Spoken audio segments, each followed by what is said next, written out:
they're in a better place. This was meant to teach you something.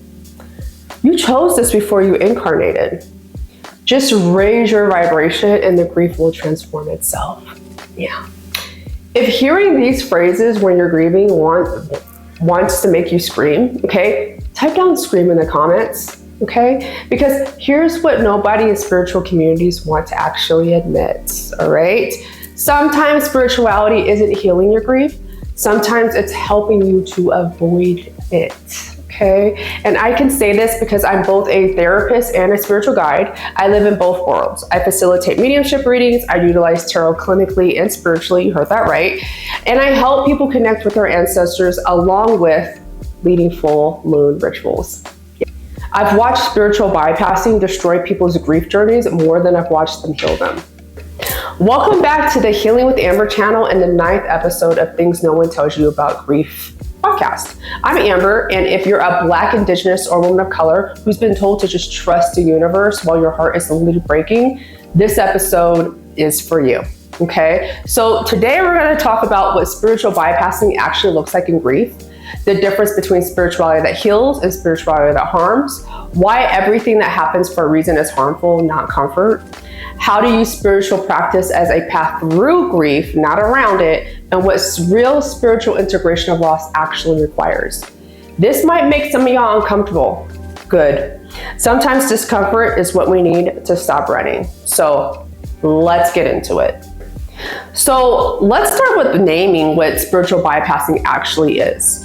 Spiritual bypassing is using spiritual beliefs and practices to avoid dealing with painful emotions, unresolved wounds, and uncomfortable psychological truths, all right?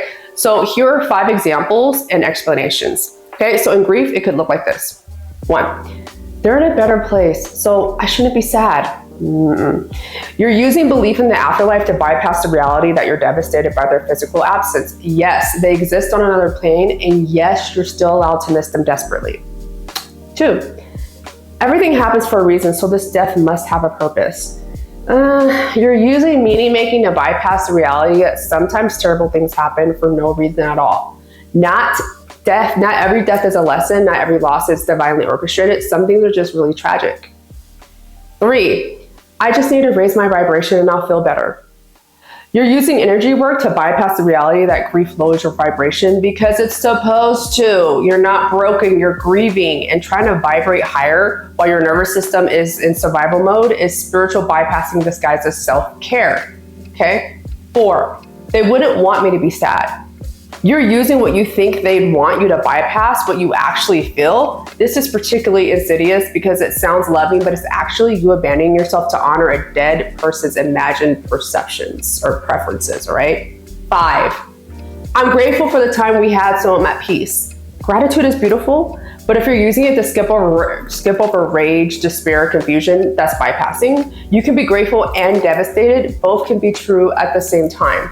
6, I chose this lesson before I incarnated. Maybe you did, maybe you didn't. But either way, you're in a human body now, okay? Feeling human pain now and using pre-incarnation soul contracts to bypass present moments, it's agony and it's still bypassing, okay? So have you heard any of these? Which one of these have ever been said to you? Comment below, let's name it together, okay? Because we're looking at the patterns. These are patterns, all right? So what is the pattern that we're actually looking at though, right?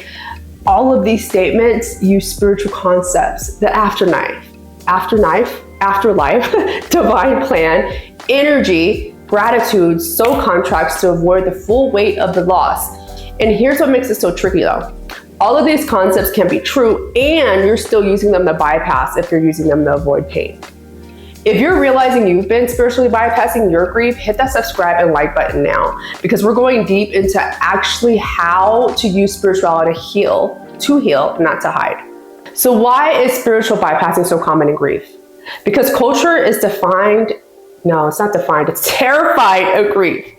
Because Western civilizations, like America here, we don't have rituals for it. We don't have containers for it. We give people 3 days of bereavement leave and expect them to get back to normal. We pathologize grief that lasts too long. So when people are grieving and people around them are uncomfortable, what do they reach out for? spiritual platitudes. Everything happens for a reason is easier to say than I don't know why this happened and it's fucking terrible and I'm sitting with you in this unbearable reality. For the person grieving, spiritual bypassing is also seductive because it gives you a sense of control. If everything happens for a reason, then there's order, there's meaning. There's not just mercy of random tragedy, right? It gives you something to do. You can raise your vibration, you can do energy cleansing, you can work on the lesson instead of actually sitting with the unbearable reality that they're gone and there's nothing that you can do about it. It protects you from the full impact. That grief is enormous. It's overwhelming. If you allow yourself to feel it, you're afraid you'll drown in it. So you use spirituality as a life raft. But what you don't realize is that that life raft is keeping you from ever reaching the shore. But here's why that's harmful. Unprocessed grief doesn't go away. It goes underground, okay? It becomes chronic anxiety, depression, physical illness, relationship dysfunction, and spiritual crisis. You think you're transcending it, but you're actually postponing it. It creates shame around normal grief responses. If you believe you should be vibrating higher and you're not, you feel like you're feeling spirituality, but you're not. You're just human. Ooh, you're just human. It prevents real healing. Real healing requires feeling, metabolizing, integrating, not transcending. And for BIPOC folks especially, spiritual bypassing intersects the strong Black woman myth, the model minority myth, the idea that we have to be resilient and rise above our pain. We've already been told to push through, to not be too much, to manage non-melanated folks' comfort without, comfort with our suffering, right? And now spiritual communities, often white-dominated wellness spaces, are telling us the same thing, just in a different language. Raise your vibration equals don't make us uncomfortable with your pain. Everything happens for a reason equals your suffering has to mean something for me to tolerate witnessing it. It's the same violence, different wrapping, all right? So comment down below, have you ever felt pressured to be spiritual about your grief when you really just needed permission to fall apart? Your honesty might free somebody else here. Your honesty might free somebody else here, okay? Visit my website if you need support that allows you to be human while also spiritual. That link can be found in the description. I help BIPOC women navigate grief and move out of hopelessness through psycho-spiritual evidence-based counseling. Free consultations for California residents, spiritual counseling worldwide. You don't have to be spiritually bypassing to be spiritual. So how do you know if your spiritual practice is helping or harming your grief journey? All right, here's the difference. Spirituality that bypasses harms, and this is what I mean. So saying they're in a better place, so don't be sad, translates to your sadness is wrong, okay? Saying everything happens for a reason translates to your anger at this loss is resistance to divine will, okay? Saying just send them love and light translates to don't feel the dark, heavy, complicated emotions. You'll see them again, so this is just temporary. Translates to the physical separation you're experiencing doesn't matter. Saying your grief is a low vibrational energy translates to your natural response to loss is spiritually inferior. Ooh. Ultimately, this pattern shows us that using spirituality to skip grief or to transcend it creates harm. On the other hand, spirituality that heals integrates, and that sounds like this. Saying they exist on another plane and you're devastated by their physical absence. Both are true. Translates to your spirituality and your humanity both matter. Saying things are terrible and make no sense. We can sit with that mystery together. That sounds super therapeutic, clinical. But the translation means not everything is okay. Meaninglessness is sometimes true. Woo! Saying send yourself love and light for being in the darkest moment of your life. Translates to compassion for your pain, not transcendence of it, right? Saying the veil between you is thinner than you think, and the separation is still devastating. That translates to connection continues and your loss is real. Saying your grief is sacred, your rage is sacred, your despair is sacred. Translates to all your responses are spiritually valid. Now, this pattern shows us that using spirituality allows us to hold grief, to honor it, and to create a space for its full expression. Here's the test. Does your spiritual practice allow you to feel everything, or does it make you feel that feelings are wrong? Okay? Does it create space for rage, despair, confusion, or does it only welcome peace, gratitude, and acceptance? Does it honor your humanity, or does it demand that you transcend it?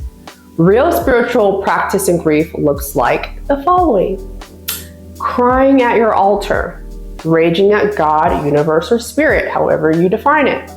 Pulling tarot cards and getting the death, the tower, and saying, yeah, that's accurate. Talking to your ancestors about how much this hurts, okay? Doing ritual and therapy, meditating and screaming into pillows, believing in the afterlife and being furious that they're not here. It's both and, always both and. So what does integrated spiritual grief practice look like for you? Share in the comments. Your practice might give someone else permission. I write about this integration every week on Substack. I write about how to hold spirituality and psychology together, how to honor grief as sacred without bypassing it, and practices that create space for the full range of loss. You can find that link in the description. It's for BIPOC women who refuse to choose between their spiritual path and their human path. I need to say this clearly. Everything happens for a reason is one of the most violent things you can say to a grieving person. And I know that's controversial. I know some of y'all believe it. I know it might be your core spiritual framework, but hear me out though.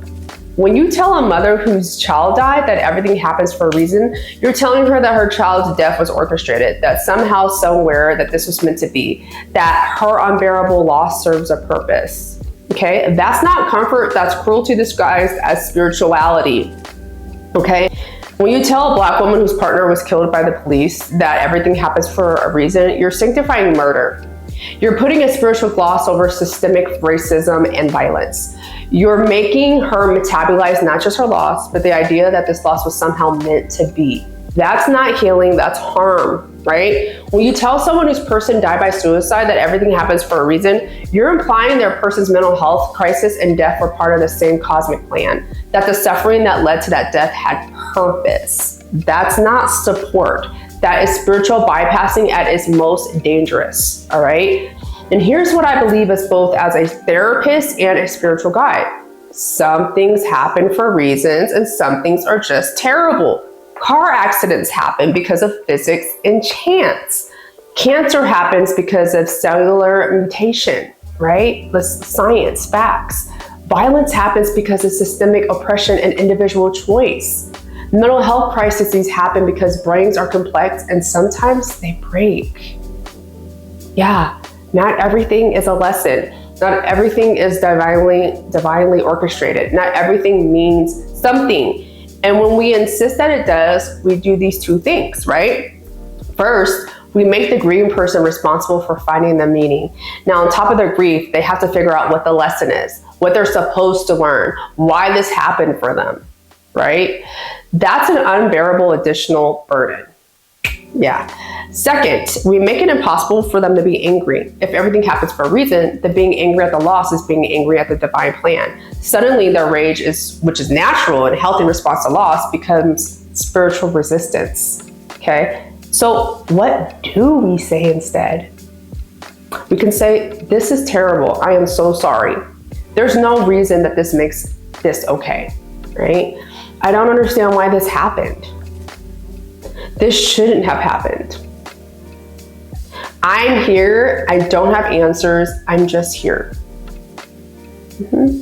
We sit with the meaninglessness. We honor the tragedy. We don't rush to make sense of it at all, right? And later, much later, if the grieving person chooses to make meaning, if they decide that there's a lesson, if they find purpose in the pain, we honor that too. But we don't impose it. We don't demand it. We don't use it to make ourselves more comfortable with their suffering. Real spirituality can hold the possibility that some things are just fucking terrible and that's all that they are. Now, what's your relationship to everything happens for a reason? Do you believe it? Does it help or harm you? Let's have an honest conversation about it down in the comments. So how do you use spirituality and grief in ways that actually heals? Well, here are 7 practices that integrate instead of bypass. 1, ritual that honors the pain, not just the love. Create altars, light candles, but don't just celebrate their life, grieve their death. Do rituals for rage, for despair, for the unfairness of it all. Burn letters expressing what you're angry about. Scream their name at the moon. Break shit ceremoniously and also safely. Let ritual hold all of it. 2, spiritual practices that regulate your nervous system, not just your mindset. Meditating isn't about raising your vibration. It's about giving your overwhelmed nervous system a break. Breathwork isn't about transcendence. It's about moving the grief through your body so it doesn't get stuck. Use spiritual practices for nervous system support and let that be enough.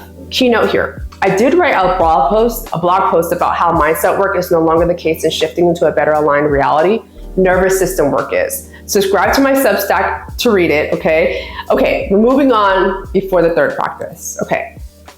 3, ancestral work that includes the complicated ancestors. Not all ancestors were saints. Some were wounded, some caused harm. Real ancestral work honors them as whole, complex humans, not just as benevolent guides, because they were once human, right? And real ancestral work asks, what grief did they carry? What patterns am I breaking by feeling mine? 4th, divination that reflects reality, not fantasy. Pulling tarot cards, and if you get the Tower, Death, 5 of Cups, good. That's accurate. The cards aren't here to tell you everything's fine. They're a mirror to what's true because they reflect energy, right? Use divination to access your grief, not avoid it. 5, prayer meditation that allows rage. Pray angry, meditate while crying, sit with God, universe, or spirit, and say, I am so fucking mad right now. Your spiritual practice can hold your fury. It should. Okay. 6, community that witnesses the full range. Find spiritual communities that don't just celebrate your light. Find people who can sit with your darkness without trying to fix it or transcend it. If your spiritual community only wants the high vibe version of you, that's not a safe container for your grief. Okay. 7, integration of therapy and spirituality. See a therapist who understands trauma and a spiritual guide who honors gifts, or find a psycho-spiritual therapist like me. Do somatic work and energy work. Process the psychology and the spirituality. Both, always both. The goal isn't to use spirituality to get over grief. Wow, speech impediment. The goal is to use spirituality to be with grief in a way that doesn't destroy you. All right. Join the Grief Sanctuary if you want ongoing support for this integrated approach. This is a paid membership within my Substack community, completed with rituals, practices, teachings, a community that honor both your spirituality and your humanity. Same link as Substack, which can be found down in the description. We don't bypass, we integrate there. Okay. So here's what I want you to take from this episode of Things No One Tells You About Grief. All right. You're allowed to be spiritual and devastated. You're allowed to believe in the afterlife and rage that they're not here. You're allowed to trust the universe and think this is bullshit. You're allowed to do energy work and go to therapy. Yeah, you're allowed to pray and to scream. You're allowed to be fucking human while you're being spiritual. Okay? Grief is not a low vibration that needs to be transcended. No, grief is a sacred response to love and loss. Okay? And any spirituality that makes you feel like your grief is wrong, that demands you to rise above it, that pathologizes your pain as low vibrational, that is not spirituality. That is spiritual bypassing, and it will harm you in the long run. Real spiritual practices create space for the full tragedy of being human. The rage, the despair, the confusion, the moments of peace, the gratitude, the bitterness, all of it at once. All in a messy, contradictory truth, right? All right, final question. What spiritual bypassing phrase have you heard that hurts the most, or that you've used on yourself or others? Share in the comments, and also share this video with someone who needs permission to stop spiritually bypassing and start actually healing, not hearing, and hearing this message. Let's name these patterns so that we can all heal from them together. Thank you for being here. Thank you for willing to look at the shadow side of spirituality. Remember that you're not broken. Your grief is not low vibration. You're human, and that's sacred too. All right. So I'll see you in the next episode, and I upload on Fridays. Bye for now.